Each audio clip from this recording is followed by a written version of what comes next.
भगवान ही तुम्हारे पुत्र परिवार के रूप में हैं, वही ऐसा प्रश्न खड़ा करेंगे कि तुम भगवान को देखते हो या पुत्र को देखते हो। हमें श्री भगवान की तरफ देखना है तो वो भी हो जाएगा, सब मंगल ही मंगल हो जाए। और अगर पक्ष ले लिया संसार का तो गए, नंबर से आप नीचे उतर जाएंगे। इसीलिए कह रहे, अगर भय मुक्त होना, सबसे बड़ा भय मृत्यु का है, जो बच नहीं सकते, वो आने वाला है।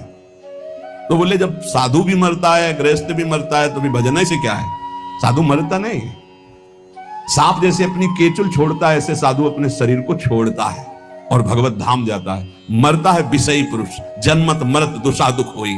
इसलिए भयम भयानाप, जो नाना प्रकार के भय, नाना प्रकार के दुख, आपको चिंता शोक, उनसे मुक्त होने के लिए बार बार कहते हैं राधा राधा राधा, नाम जप करो, प्रभु के आश्रित हो जाओ, अपनी चिंता छोड़ो, अपने परिवार की चिंता छोड़ो, भगवत चिंतन करो। बहुत बढ़िया जिम्मेवारी भगवान ले लेंगे, सच्ची मानिए। कर्तव्य छोड़ने की बात नहीं कह रहे हैं, चिंता छोड़ने की। तुम्हारे चिंता करने से होगा, ओवर थिंकिंग तुम्हारे सोचने से होगा कि हम ये महल बनेगा, महल के ऊपर अटारी चढ़ेंगे, फिर ये होगा, फिर वो होगा, फिर होगा। तो बोले हम कुछ सोचे ना, नहीं, राधा राधा राधा, वर्तमान में राधा राधा जब, जो आगे होता चला जाए उसको करता चला जा, तो जीवन मुक्त हो जाएगा गृहस्थी में रहते हुए। सोच हमको नहीं, सोच हमारे प्रभु देंगे, आगे क्या करना है वो करेंगे। हम संकल्प विकल्प करके फंस जाएंगे। बाले क्रीडन का सक्ता यौवने विषयोन्मुखाः अज्ञानयन्त्य शक्त्याः च वार्धकं समुपस्थितम् तस्मात् बाल्ये विवेकात्मा यतेत श्रेयसे सदा बाल्ये यौवन वृद्ध्यायैर्देह भावैः संयुतः। संसारिक जन बाल्यावस्था खेल कूद में व्यतीत कर देते हैं। हम प्रणाम करते हैं उन माता पिता को जो अपने बच्चों को बाल्यावस्था से नाम जपना, समय से उठना, पृथ्वी माता के चरण छूना, सूर्य भगवान को नमस्कार करना, अच्छे अच्छे आचरण सिखाते हैं। आजकल माता पिता नहीं उठते प्रातःकाल, तो बच्चों को क्या उठाएं प्रातःकाल? 11 बजे तक उठते हैं। बाल्ये क्रीडन का शक्त यौवने विषयोन्मुखाः, बाल्यावस्था तो खेल कूद में चली गई। जीवन वही धन्य जो भगवान से मिल जाए, वो जीवन किस काम का? आजकल कह रहे हैं कि बाल्य क्रीडन का शक्त, बालकों को तो क्रीड़ा अवस्था में ऐसा लगा दिया कि बाल्यावस्था कब निकल गई पता नहीं चला। यौवने विषयोन्मुखाः, यौवन अवस्था भोगों में फंसा दे। अरे भाई, भगवान कृपा करें सबको अच्छे माता पिता मिले। कैसे अच्छे माता पिता? जो भगवान में लगाते हैं, जो सत धर्म में लगाते हैं, जो सत कार्यों में लगाते हैं। बहुत बड़ा योगदान होता है माता का, फिर दूसरा पिता का। सबसे बड़ा गुरु माता, फिर पिता, क्योंकि वही सतमार्ग में चला। गांव में एक बार नाटक आया था दिखाने के लिए, वो क्या कहते हैं, नौटंकी, वो सुल्ताना डाकू, पूरा दिखाया गया। रात भर देखा था, बच्चे थे उस समय। तो जब उसको फांसी की सजा दी गई तो उससे पूछा गया तुम्हारी अंतिम चाहत क्या है? वो हम पूरी जिंदगी भर ध्यान रखा, बोले हमारी माता को हमसे मिला दो। माता को, जो ही माता मिलने आई तो गले लगे और दांत से पूरी नाक काट ली माता की। तो ऑफिसर ने पूछा ये क्यों किया? बोले मुझे आज फांसी के फंदे में चढ़ाने वाली ये है। पहली बार हमने पेंसिल चुराई थी, और जब इसको कहा कि मां मैं पेंसिल चुरा के लाया, तो इसने कहा बहुत अच्छा बेटा, लिखने के काम आएगी। बस उसी दिन से मुझे लगा कि बहुत अच्छा कार्य है। और आज मैं सुल्ताना डाकू बना और मुझे इसकी फांसी की सजा मिल रही, तो सबसे बड़ी अपराधिनी मेरी मां है जो मुझे इस मार दी। मां प्रथम गुरु है। आप अपने बच्चे को जैसे गर्भ से शिक्षा, अगर हम प्रार्थना करते हैं गृहस्थ में वो बच्चा गर्भ में आ जाए तो सहवास बंद कर दो, सात्विक भोजन पाओ, भगवत नाम कीर्तन सुनो, भगवत कथा सुनो, महान तीर्थों का भ्रमण करो अगर कर सकते हो, उससे तुम्हारे बालक के बहुत सात्विक संस्कार होंगे। यौवने विषयोन्मुखाः, जवानी भोगों में व्यतीत करने के लिए प्रेरणा दी गई और अंदर और बाहर दोनों से संयोग बने, विषयों से हृदय मलिन हो गया। फिर कह रहे हैं अज्ञानयन्ति अशक्त्याः, जो अगली अवस्था आई बुढ़ापा, वो तो अशक्त, इंद्रियां वैसे ही चंचल, मन वैसे ही चंचल, शरीर अशक्त। अब वो अंदर बैठे बैठे भोगों का चिंतन कर रहा है, उसकी दुर्गति हो जाती, दुर्गति। इसलिए तस्मात् बाल्ये विवेकात्मा यतेत श्रेयसे सदा, विवेकवान होकर बाल्यावस्था से वो माता पिता धन्य है जो अपने बच्चे को शासन में लेकर, बाल भोग बना रहे, 5 मिनट राधा राधा कीर्तन कर, अभी तुझे पवाते, थोड़ा सा नाम संस्कार डालिए भगवत कीर्तन का, भगवान नाम जप का, बैठ 5 मिनट बैठ के कथा सुन, देखो सत्संग सुन, या स्वयं सुनाने लगे कोई ना कोई ग्रंथ की बात, संस्कार पढ़ते हैं। गर्भ से संस्कार पड़ते। अभिमन्यु जी को गर्भ में ही चक्रव्यूह तोड़ना आ गया था, प्रहलाद जी को गर्भ में ही परम महाभागवत बना दिया था नारद जी ने। अगर आप गर्भस्थ शिशु से शिक्षा प्रारंभ करेंगे तो कोई महान राष्ट्रभक्त महात्मा पैदा होगा। विवेक की पुरुष को चाहिए कि जिस समय बाल्यावस्था है वो पूरे जीवन की अद्भुत शैली बनाने के लिए उसको आप शिक्षा दीजिए। जितने गंदगी व्यसन है वो सब माता पिता के आचरणों का प्रभाव बच्चों पर पड़ता है। बहुत होश में माता पिता अपना व्यवहार रखें, नहीं बच्चे फिर वही जानते हैं क्या करते हैं, बुढ़ापे में मार थप्पड़ घर के बाहर कर देते हैं कि तुमने हमको यही शिक्षा दी है आधुनिकता की, भोगों की, विषयों की, तो उसी का सुख लो। इसलिए तदे तद्वो मयाख्यातम यदि जानीत नानृतम तदस्मत् प्रीतये विष्णु स्मृत्याम बंधु मुक्तिदः। मित्रों, मैं तुम लोगों से प्रार्थना कह रहा हूं, तुम झूठ मत समझना। अगर समस्त दुख और बंधनों से छूटना है तो तुम केवल हरि स्मरण प्रारंभ कर दो। उनका स्मरण करने के पश्चात कोई भी विपत्ति उसको परास्त नहीं कर सकती। हरि स्मृति समस्त विपद विमोक्षणम, जितनी विपत्तियां हैं सबसे मुक्त करा देगी। तुम मेरी बात मान लीजिए। तदस्मत् प्रीतये विष्णु स्मृत्याम बंध मुक्तिदा, समस्त बंधनों से मुक्त हो जाओगे, मृत्यु का भय नष्ट हो जाएगा केवल हरि स्मरण। प्रयासः स्मरणे कोश्य स्मृतो यच्छति शोभनम पापक्षयश्च भवति स्मरताम तम अहर्निशम। स्मरण मात्र भगवान का परम मंगल परम कल्याण करता है। क्या जाता है? हरिशरणम राम कृष्ण हरि, राधा राधा हरे नमः। जो पसंद आवे, हमारे भगवान के तो अनंत नाम है, राधा वल्लभ श्री हरिवंश, जो पसंद आवे। खूब नाम कीर्तन, खूब नाम स्मरण। जो नाम स्मरण करता है समस्त मंगल समस्त कल्याण हो जाता है। अब आप बहुत ध्यान यहां दीजिए, नाम स्मरण आरंभ करेंगे तो दो प्रक्रियाएं होंगी। यदि आपके पाप अधिक हैं तो तत्काल पाप नष्ट होना प्रारंभ हो जाएंगे। अब उसके लिए घटनाएं घटना प्रारंभ हो जाएंगी, विपत्ति, दुख, परेशानियां। आप ऊब मत जाना। अगर आपके पुण्य अधिक हैं तो पुण्य शुरू हो जाएंगे।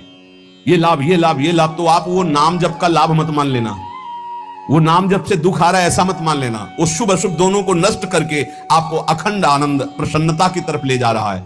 इसलिए धैर्य चाहिए नाम जापक में। सुख दुख नाम का फल नहीं है, सुख दुख पाप और पुण्य का फल है। आनंद और प्रसन्नता ये नाम का फल है। प्रसन्नता ये ब्रह्म स्वरूप है। प्रसन्नता, हर समय प्रसन्न रहना, ब्रह्मभूता प्रसन्न आत्मा। जो रात दिन प्रभु का स्मरण करते हैं उनके सब पाप नष्ट हो जाते हैं। प्रभु में अहर्निश बुद्धि लगने के कारण प्रभु परम सुख समुद्र है, इसलिए वो सुख समुद्र हो जाता है, हर समय सुख में डूबा रहता है। तापत्रयणे भीतम यदे तदखिलम जगत तदा सोचेषु भूतेषु द्वेषम प्राज्ञः करोति कहा।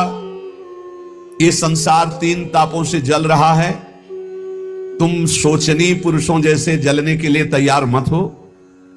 अगर तुम बचना चाहते हो तो बच सकते हो नाम जप के, नहीं तो कैसे कैसे मृत्यु अपहरण कर रही है। बैठे हैं आराम से कुर्सी में, पीछे से पूरी दीवार गिरी मर गई। एक एक क्षण में मृत्यु तो काल कवल कर रही है और हम सोच रहे हैं सब कुछ काम हो जाए फिर एक बैठकर भजन करेंगे या तीर्थयाटन करेंगे। मृत्यु तुम्हें तीर्थयाटन और भजन के लिए समय नहीं देगी। आज अभी से भजन शुरू करो। बद्ध वैराणि भूतानि द्वेषम कुर्वन्ति चेततः सुसोच्यान्यति मोहेन व्याप्ता नीति मनीषिणाम। यहां भजन तो करते नहीं, एक दूसरे से वैर कर रहे हैं, एक दूसरे से छल कपट कर रहे हैं, पापाचरण कर रहे हैं। विचारवान कभी किसी से वैर नहीं करता, ये पापाचरण नहीं करता। तुम महामोह से व्याप्त होकर किसी से यहां लेन देन मत कर लेना पाप का। कोई ऐसा पाप कर लिया, कोई वैर कर लिया, आना पड़ेगा। त्रिभुवन में किसी से वैर नहीं होना चाहिए, तब तुम जीवन मुक्त होगे। इसलिए अजात शत्रु होता है भगवान का भक्त। और किसी से कुछ लेना ना देना, मगन रहना। कर्जा ना रहने तो आके देना पड़ेगा, आना पड़ेगा। कुछ ना कुछ ऐसा बंद करके उसका हिसाब करके तुम्हें यहां से जाना पड़ेगा। बोले जैसे हमारा जवान लड़का था, बहुत मेहनत करके, बहुत वो अपने में कम खर्चा करता था, सब हम ही को देता था क्योंकि कर्जा निपटाने आया था। और कर्जा निपटा चला गया, वो तुम्हारा लड़का थोड़ी था, वो अपना कर्जा देने आया था और कर्जा लेने आया था। बोले बचपन से बीमार, कुछ दिनों के बाद वो पधार गया तो अपने लेने आया था हिसाब किताब। बहुत होश में जीवन मुक्त होने के लिए किसी से लेना नहीं, किसी का देना नहीं, किसी से वैर नहीं, किसी से मित्रता नहीं, सबसे भगवत भाव। मैं तुम सबसे आग्रह करता हूं, तुम इस असार संसार के विषयों में कभी संतुष्ट नहीं हो सकते, मेरी बात समझ लो। चाहे जितना भोग भोग लो, कभी ऐसा नहीं हो सकता हाँ आवाज के बाद मुझे नहीं चाहिए। ये ऐसे भूत के लड्डू हैं, खाओ तो परेशान, ना खाओ तो परेशान। जो नहीं भोग रहे हैं वो ललचा रहे हैं, और जो भोग रहे हैं वो पछता रहे हैं। बड़ा विचित्र माया का खेल है।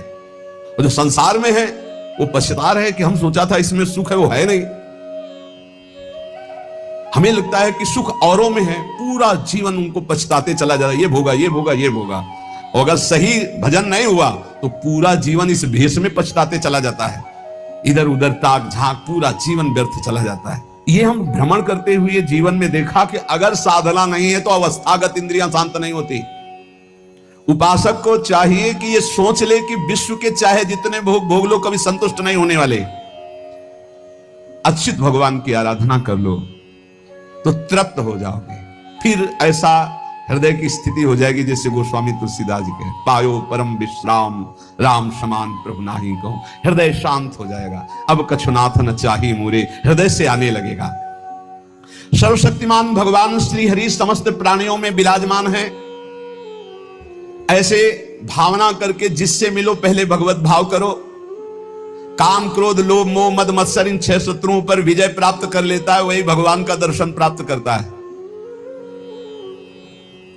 तब बड़ा आश्चर्य होता है जब एकांतिक में भगवत प्राप्त आते हैं और फिर कहते हैं मुझे भगवत साक्षात्कार हो गया, और फिर कहते हैं मन में बड़ी परेशानी है। घर के लोग हमको बहुत विरोध करते हैं कि ये कौन सी भगवत प्राप्ति की है जो शास्त्र में कहीं नहीं है। आजकल ऐसे भगवत प्राप्त हो रहे हैं ज्यादा, शास्त्र में कहीं नहीं है। बच्चों, कहीं नहीं शास्त्र में, ऐसी कोई शास्त्र में प्रपंच नहीं है, कोई प्रपंच नहीं। शास्त्र केवल भव बंधन के मुक्त करने के लिए ये साधनाएं बता रहा है। ये छोटी मोटी सिद्धियां घास फूस की तरह है, घास फूस की तरह है। तुम इसको बहुत बड़ा समझते हो, तुम्हारा ये नाम है, तुम वहां से आ रहे हो, तुम ये बहुत बड़ी बात थोड़ी है। 2 4 6 महीने तुम्हें नियम से बता दें, वैसे रहो सात्विक आहार करके। अगर आपके अंदर ना आने लगे तो हमें बताना। जीवन में कभी मदिरा जबान में ना रखी हो, मांस कभी खाया ना हो, ये अंडा मांस मछली, केवल ये तुम्हारे जीवन 6 महीना में तुमको हम बता देंगे कि जिसके मन की बात चाहोगे उसके मन की जान लोगे। तुम खेल समझते हो?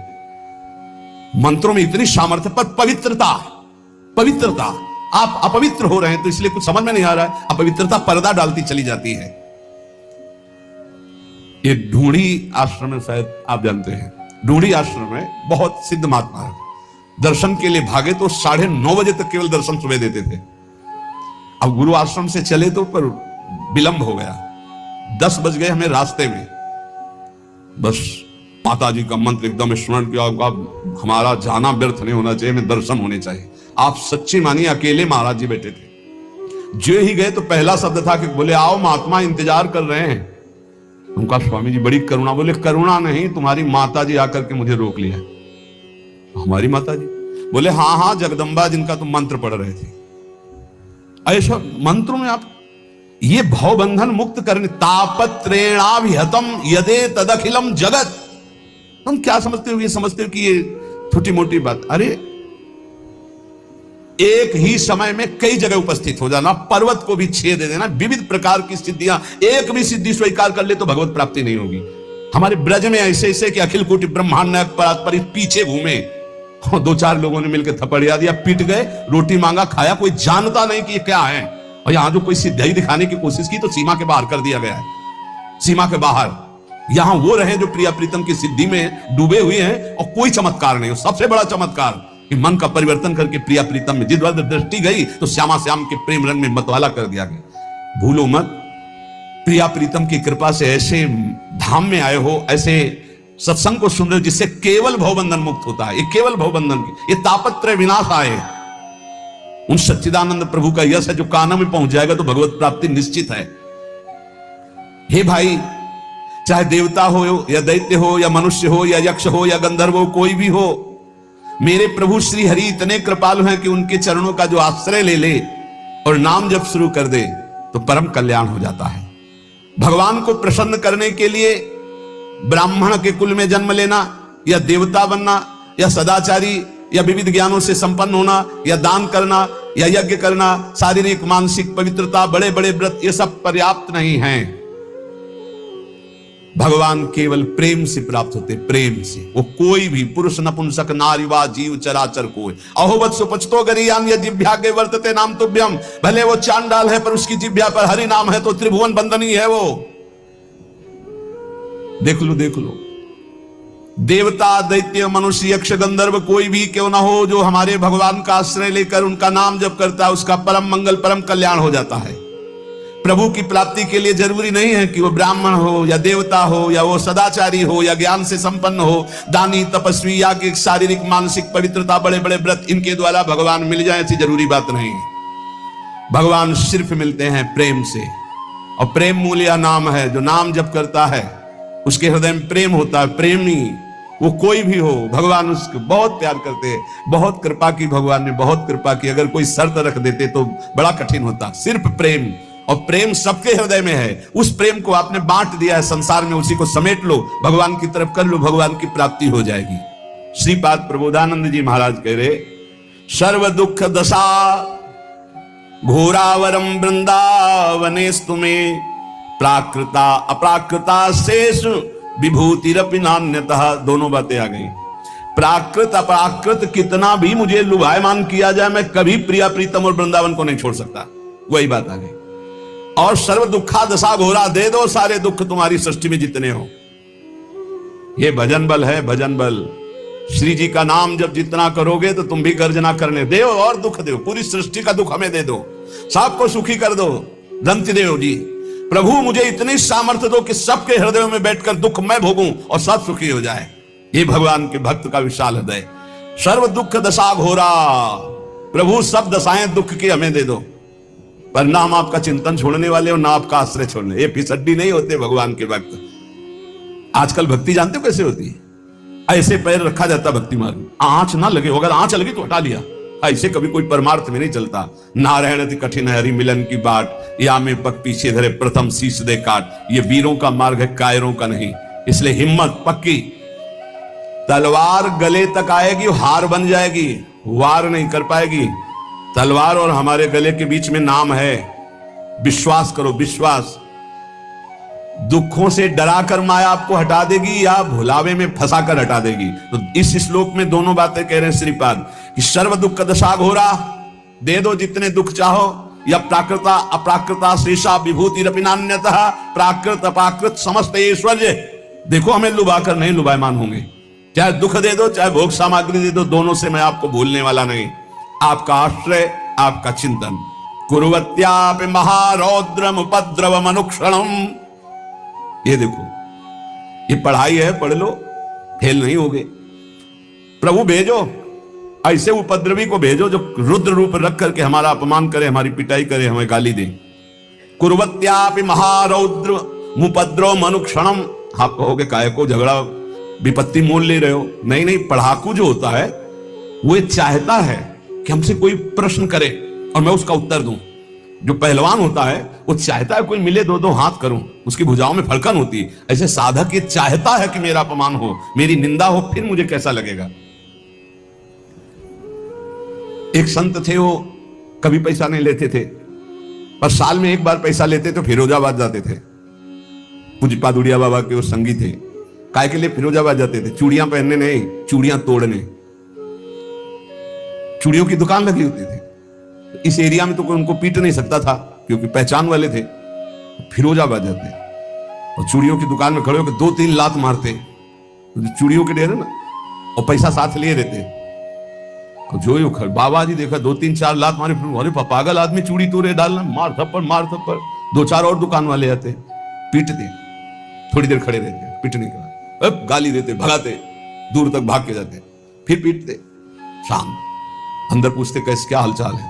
बोले ठीक है, कोई परेशानी नहीं। दुकान वाले के पास जाते, बोले भैया कितने की चूड़ी थी? बोले तुम तो पागल जैसे थे। बोले हमारा एक काम था, वो हो गया, आपने बढ़िया काम किया। कितनी चूड़ी थी? बड़ी नम्रता और सभ्यता से। महाराज गलती हो गई आपको। बोले नहीं नहीं, आप चूड़ी के पैसे और जो एकत्रित करके गए थे, तो अगर 100-500 की चूड़ी होंगी तो 10-5 हजार वहीं छोड़ के। वो लोग देखते रहते कि बाबा जी है क्या चीज। अपनी कसौटी के लिए स्वामी अनंग बोधाश्रम स्वामी जी बचपन से दिगंबर और गंगा का सेवन करने वाले, जहां भिक्षा होती वहां जाकर उद्दंडता करते हो, दो चार जब चपाटे उनके लगते तो अंदर पूछते क्या हाल चाल है, ठीक है। ये सौभाग्य से मिलता है अपमान निंदा। चाहिए आपको सौभाग्य? सौभाग्य से मिलता है अपमान निंदा तिरस्कार विपत्ति संकट। क्यों? इसी में भगवत प्राप्ति होती है।